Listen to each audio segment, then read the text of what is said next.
The Florida Department of Education reported that as of September 2022, there were over 3,600 teacher positions needing to be filled in the state. 44 of those are in Escambia County. No one will argue that teachers serve a critical role, not just in students' lives, but in the community. But how then do we recruit the right people for the job? My next guest has spent her entire career in education, holding a variety of positions over 32 years. She is now the head of teacher recruitment, among other things. And today, she's going to give us a peek behind the curtain of teacher recruitment, the benefits offered, and who makes an ideal educator. Escambia High School graduate, professional Pensacolian, Melia Adams. Thanks for being here. I'm so excited to be here. How do you like the idea of the title professional Pensacolian being added to your long list of titles you already have? You know, I grew up in the era where I was told it's not what you call, it's what you answer to. And so I will happily answer to that title. Oh, I have not heard that, but I like it a lot. I've heard that to be a true Pensacolian, you have to answer the question, were you born at Baptist or Sacred Heart? I was born at Baptist Hospital. There you go. Bonafide. But can we talk about all the slashes in your title seriously? Sure. You are the Equal Education Officer / Title IX Compliance Officer, which deals with sexual harassment, / Teacher Recruiter. Yes. And yet you seem so well rested. You know, I get up every morning. It's another opportunity to try and make a difference. Wow. I mean, that's some serious optimism after 3 decades. Well, I can't control the things that happen around me, but what I can control is how I respond to it. So that's what just makes me excited every single day. It's another day.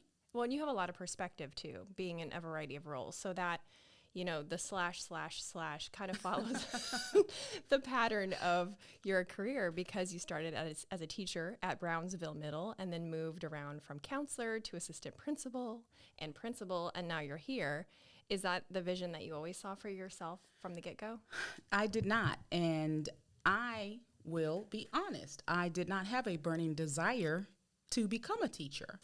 I majored in business administration as well as minored in computer information systems. So I wanted to be a computer programmer and make all the money that I could possibly make. And so I actually was hired at one of the companies in Pensacola as a programmer, and this was back in the 90s, and I was not happy.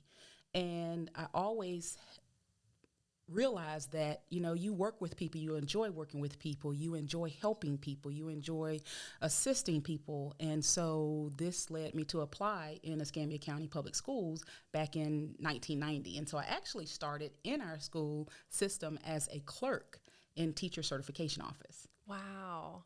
And was there a specific teacher in your life that made all the difference for you, that maybe unknowing to you at the time planted that seed? You know, I can call the roll because I attended Warrenton Elementary, I attended Warrenton Middle School and Escambia High School, and so I can name a teacher at every grade level.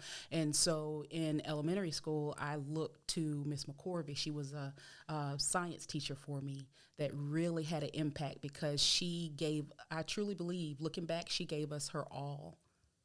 Isn't that special when you can look back with that adult perspective, or Yes. just maybe a wider perspective? Some kids have it, I think, depending on their experience, and really appreciate a moment in time for what it was. Yes. I think that's really cool.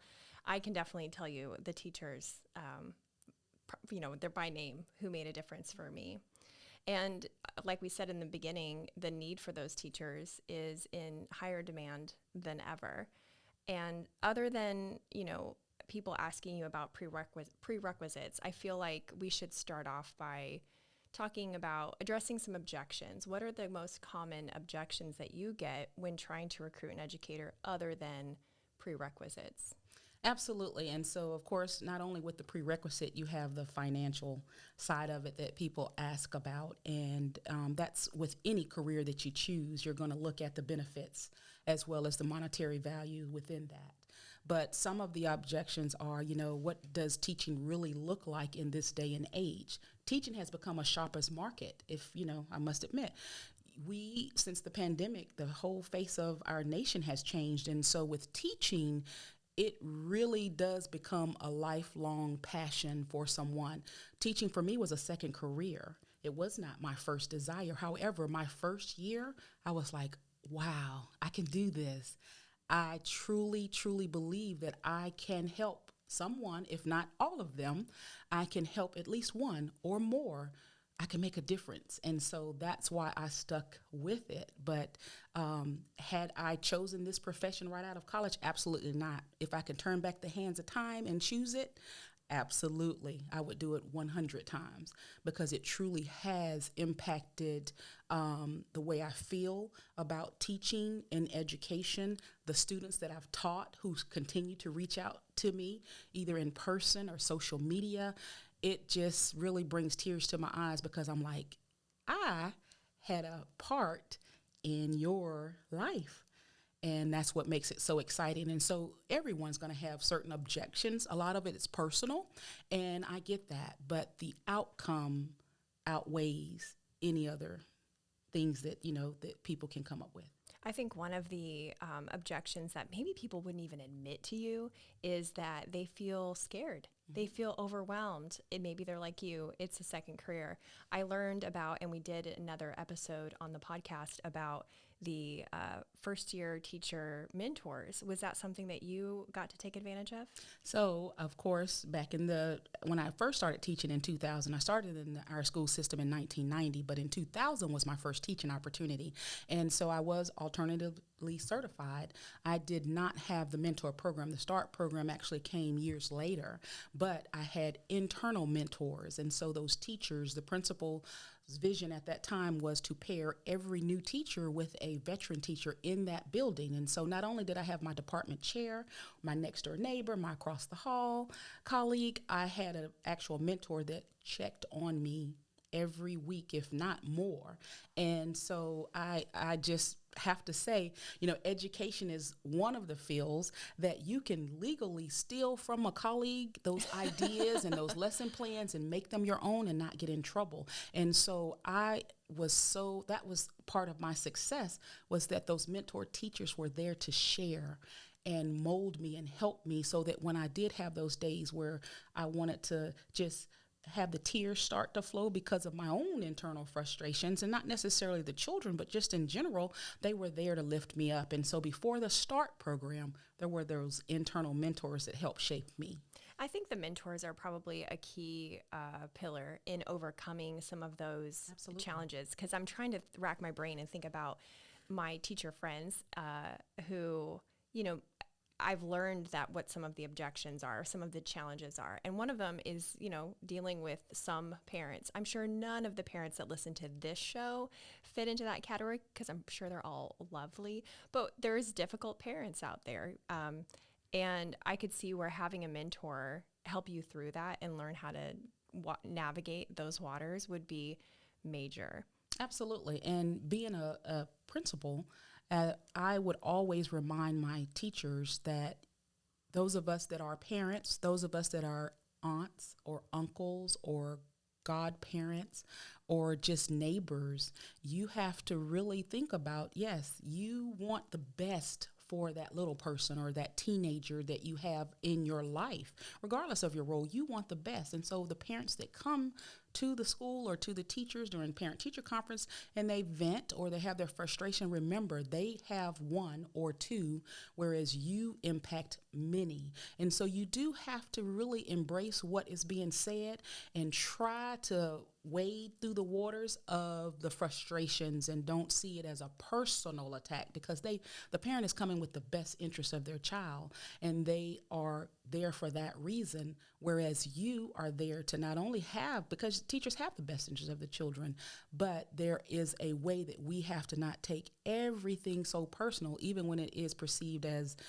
frustrations and so forth, because it is a part of the world that we live in. And, I just try to continue to encourage teachers, especially new teachers and even veteran teachers. There are still those fears of that first year, that 10th year, because every day is a different opportunity. If you were going to describe the perfect avatar for a prospective teacher, what would that look like? What kind of characteristics qualities, skill sets would that person have? So I'm a Marvel girl. Ooh, are we about to make a superhero? We are going to go in the lines of Mystique. Oh yes, I love me some Mystique, I and I love love. Can I just say I Mystique. love that you picked X-Men Yes. because that's my jam. Yes. I love Stanley. Love it. But I picked Mystique because she is one person of multiple faces. And so sometimes she camouflages who she truly is, such as a teacher. We oftentimes as teachers have to not only just camouflage, but we have to sometimes suppress what's going on in our own world, in our own classroom environment.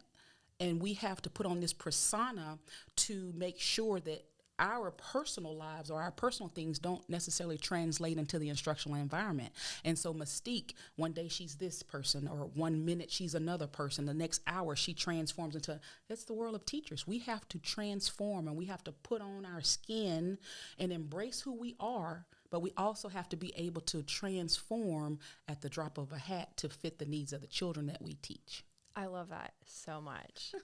Let's talk about benefits. Yes. What are some of the hard and fast benefits of being a teacher in Escambia County Public School? Salary, health insurance, kind of give me the Reader's Digest version of what a prospective teacher could look forward to. Absolutely. And so as I recruit, not only locally, but also travel to various colleges and universities, the one thing I always say is, tell me what you think about teaching, and I can tell you what is going to be so exciting if you do choose this profession. And so I start with that because, first of all, teachers are the foundation for every career that's out there. You even shared that there are teachers that you can remember that help to touch your life or change your life or impact your life in some way. And so I kind of started that angle because I often think about with teachers, you have to define your who and your why you're doing this and who you would like to be as a teacher. And so some of those benefits, not only just the core insurance benefits that we have, but within Escambia County Public Schools, we are fortunate to have a wellness center that actually caters to school district employees. Regardless of what your department is, we are able to go to the clinic for wellness needs, prescription needs, health coaching, and you can make an appointment by calling, or you can actually go online. And so we have the medical personnel there that actually assist us. We have a fitness center that's available to employees as well as their dependents. Where is this? This is actually located off of Fairfield, and it is Escambia County Wellness Center. Really? Yes. I had no idea. They have physician assistants there. They have health techs there. And I have I take advantage of the health coaching because I am a diabetic. And so there are things that I don't know. And oftentimes I don't need to go to Dr. Google. I need to go to the actual clinic and get the supports that I need. Yeah. And, they monitor me. I have a primary caregiver, but there are some times that I need to be seen in a more timely manner. And so that is one of the benefits that has been wonderful for me personally, and I'm sure from a lot of employees. Is that cost share or is it free? It is free. Wow. There may be some cost to certain things. It may be maybe for the not the benefits, but it may be for, like, for instance, my husband, he may have to have a copay or something of that nature, but it is for the most part for the employee. And salary? And our salary? Mm-hmm. So with our salary, of course, our governor has made it known that we are all to meet that threshold of $47,500. And so that's what we are working at, that level, getting to there for our teachers. Now, of course, our chief negotiator is currently in negotiations with our union so that we can finalize what that salary is going to look like. So $47,500 annual salary is what y'all are working towards right now. That is correct. What's the finish line ideally for that? What's the timeline? August of 2023. Oh, okay. So that's coming up for this. Yes. Okay. But we're currently in negotiations now. And talk to me a little bit more about prerequisites. For example, do teachers have to pay for their own background check? Is it still a nicotine-free work environment? Walk me through some of that. Absolutely. And so to become a teacher, you have to hold at least a bachelor's degree. Some of the misconception is that it has to be an education. Well, I am living proof, as well as many others, that it does not have to be an education, but you do have to hold that bachelor's degree. We also require that, of course, after getting hired, you have to demonstrate mastery in the subject area that you're teaching, and that can be through coursework. You have to take and pass subject area exams that are in the subject area that you teach, and of course, you're given a temporary certificate while you're doing this process. And background check is required, so all employees, not just teachers, but all employees have to be fingerprinted, and that is a cost that is to the applicant or the candidate at this time. And the tobacco requirement has been waived, and we do still require that a person is, they do have the drug testing. So we do send them to the lab for that as well. Okay, so for like narcotic drugs, but Correct. For nicotine has been it gets waived. a pass. Yes. Okay, that's good because 2020 was stressful.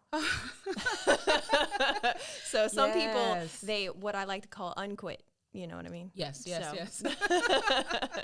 That's good. Is a contract required For teaching? Correct. And so we, of course, all of our entities, especially with teaching, we have a master contract. And so once a teacher is hired, they do sign all the necessary forms for that position.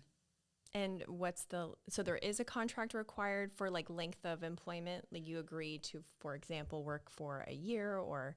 Correct. Okay. Yes. It is a year? It's an annual I was just contract. guessing. Yes. Okay. It's an annual contract. Okay. Fabulous. Can you also share what being a teacher taught you as a person that maybe you couldn't learn without it? Absolutely. And so my first year, I had the nerves of, am I going to be the teacher that this kid needs in their life? And that was my who. I went through a training that said, find out what your who is or who your who is. And so what I mean by that is, and even now when I speak to teachers, I always say, at some point, draw a circle. It doesn't have to be a very big circle.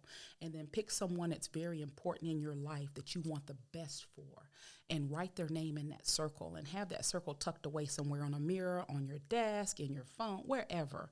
And so for me, in my circle were my children. And so I put both of their first names. And so every day I would say, okay, I need to be the teacher that they need. And so when I come home, was I the teacher the day that they needed?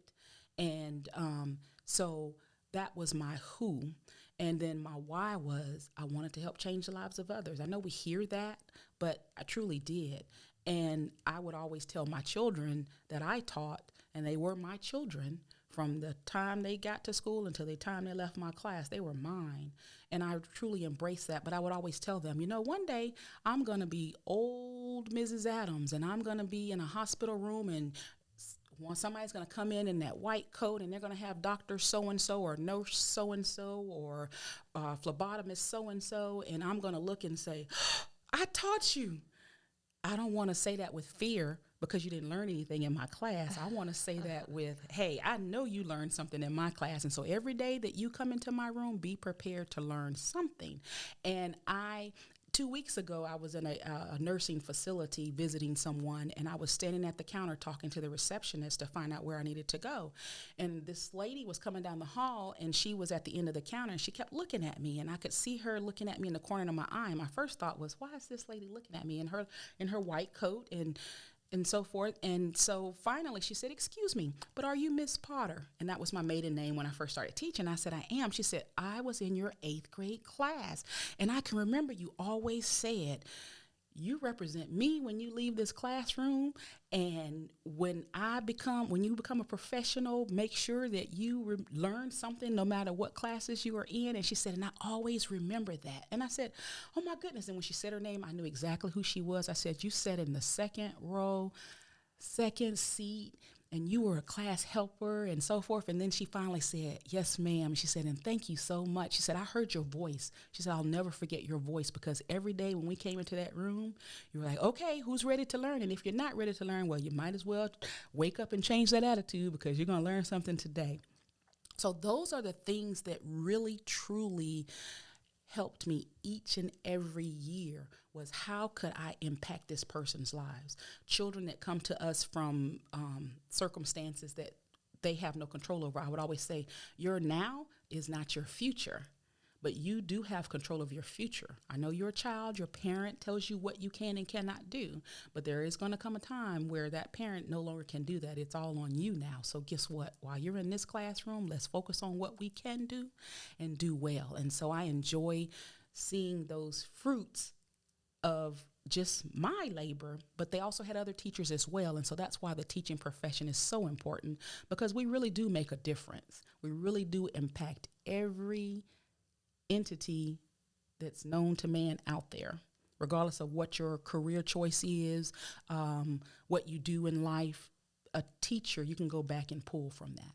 Oh, that's so true. It's so true. It helps form who we are, what we do, what we know, how we view the world. It's such an important difference-making profession. Correct. As we wrap up, what do you want people to know about Escambia County Public Schools?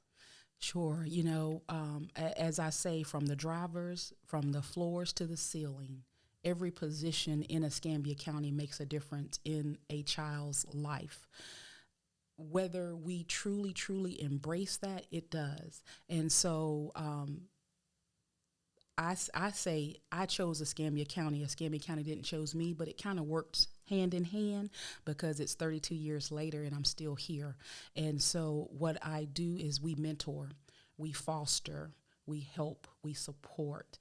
And it has been a great career path for me, and will be a great career path for other persons that work within our Escambia County school system. And teaching, as I said, teaching, I can't speak enough of it, being as my second choice. When I say second choice, second career choice, and haphazardly, I fell in love with it. Through the ups, through the downs, through the goods, through the not so goods, through the opportunities, I fell in love with it.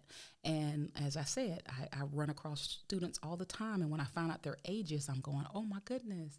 You know, it truly is a difference. And so within our county, 32 elementary schools, we have 9 middle schools, we have 7 high schools, and so a little bit over 2,800 instructional teachers or instructional positions that we have. We truly do impact the lives of others. And so it has been a joy for me to be a part of this system.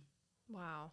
If a person is listening and they're thinking about maybe a career shift, you know, that's more and more common now that people will try out different professions, several throughout their lifetime. If someone is kind of dancing around the idea of being an educator, what website can they go to? What's their next step to view the available positions? Absolutely. And so they can go to our main school district's website and they can click on employment, or the website, of course, is School Loop. And it's SCHOOLLOOP.com. If they do the / they can click employment. That will actually take them to our employment page. It talks about not only the available positions, but the job descriptions. It also has various helpful links. They're also welcome to call me directly or even email me, and I'll be glad to get them the information that they need, or in touch with the right person in the right department that can assist them. And so for those that are not sure, I always say, you know, you can also substitute teach, because substitute teaching provides you an opportunity to not only go into the school that you is maybe a choice of yours, but multiple schools, and seeing if this is truly what you would like to do. And so substitute teaching is available as well. But on our website, there are links there. And of course, contacting me, Melia Adams, and that's madams@ECSDFL.us, or my phone number, 850-469-6102, and I will be happy to walk them through the processes. I have that experience. Well, that is perfect. Thank you so much for sharing today. Absolutely. It has been my pleasure, and I can always talk about Escambia County Public Schools.